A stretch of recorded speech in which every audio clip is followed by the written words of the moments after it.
Précédemment dans Desperate Teenagers, une nouvelle voisine a fait son arrivée dans Bergera Lanes.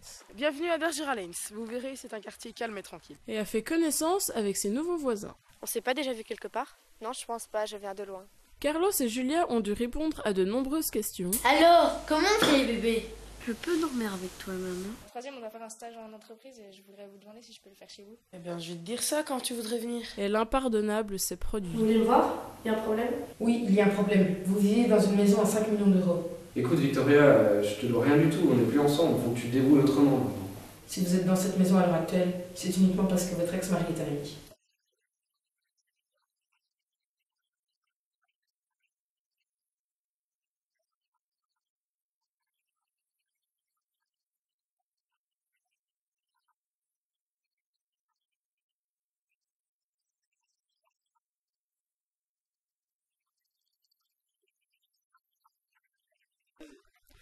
Vous n'allez jamais deviner ce qu'il m'est arrivé hier soir. J'étais tranquillement en train de dormir quand j'ai entendu un bruit. Immédiatement, je me suis précipitée dans mon salon, ignorant que 17 secondes plus tard, je serais morte. Résultat, un couteau en plein cœur. Contrairement à ce qu'on nous fait croire, juste avant de mourir, on ne revoit pas toute sa vie défiler devant ses yeux. En fait, la seule chose à laquelle j'ai eu le temps de penser, c'est la tête qu'allait faire mon ex-mari en voyant la facture des pompes funèbres. Le lendemain, en apprenant ma mort, tous mes voisins furent attristés. Tous, à l'exception d'un seul, qui vit très vite le côté positif de ma mort. Après tout, je ne peux pas lui en vouloir. Ça faisait des mois que je lui faisais perdre de l'argent.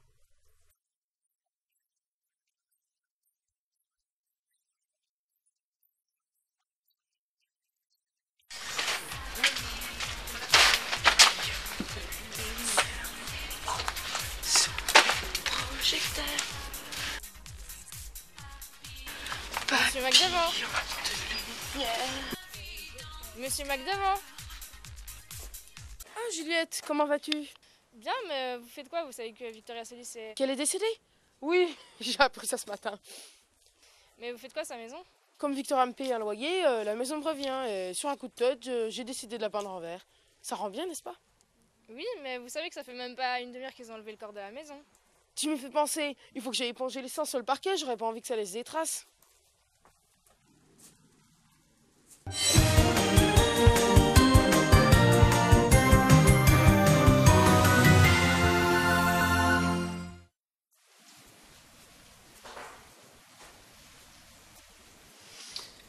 Mais pourquoi est-ce que les gens sont obligés de pisser le sang lorsqu'ils meurent?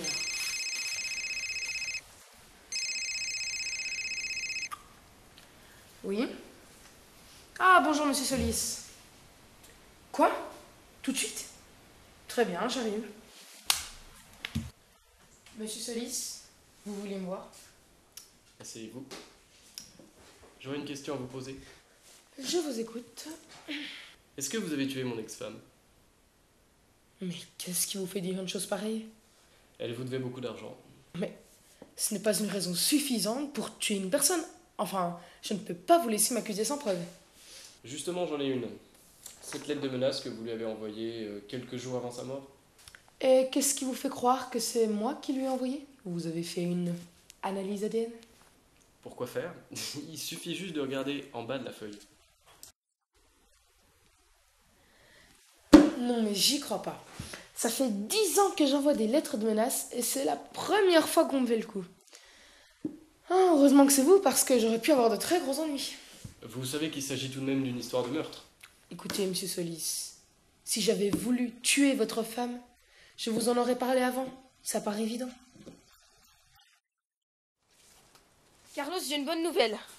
Qu'est-ce que c'est? Tu sais, c'est la promotion dont je t'avais parlé il y a longtemps. Bah, t'as pas l'air content. Mon ex-femme se fait assassiner et ma femme m'annonce qu'elle part aux États-Unis pour son boulot. Tu voudrais que je sois content? Enfin, Carlos, c'est que pour 2 mois. Tu vas me laisser tout seul avec Tom et cette histoire de meurtre.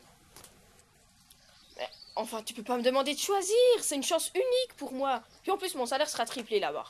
Mais on s'en fout de l'argent, même nos petits-enfants ont déjà un héritage assuré. Enfin, tu sais très bien que c'est pas pour l'argent.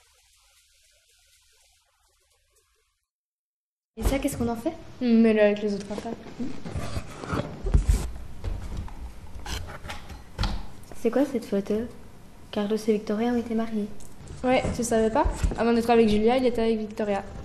Il l'a quitté pour se mettre avec sa voisine? Oui, et en plus, c'était la meilleure amie de Victoria. Comment elle a fait pour s'en remettre? On s'en est assez vite remis. En fait, c'est surtout l'argent qui lui manquait. Salut les filles. Désolée pour le retard, j'avais du boulot. Ah bah, tu tombes bien. Si tu savais tout ce que Victoria garde comme bazar. Mais ça va devenir quoi une fois en David? Bah, une partie va aller à Carlos et l'autre aux associations. Non mais quand même, comment quelqu'un a pu la tuer? Bah, elle était surendettée. Elle pouvait plus payer Guillaume maintenant. Est-ce que tu crois que c'est lui qui l'a tué? Ça paraît évident. Ça paraît cohérent, mais c'est impossible. Pourquoi? Il a un alibi. Non mais dis-moi pas que tu couchais avec et que t'étais avec lui le soir du meurtre. Bien sûr que non. On avait une réunion des grandes entreprises françaises. Plus de 80 personnes pourront confirmer sa présence.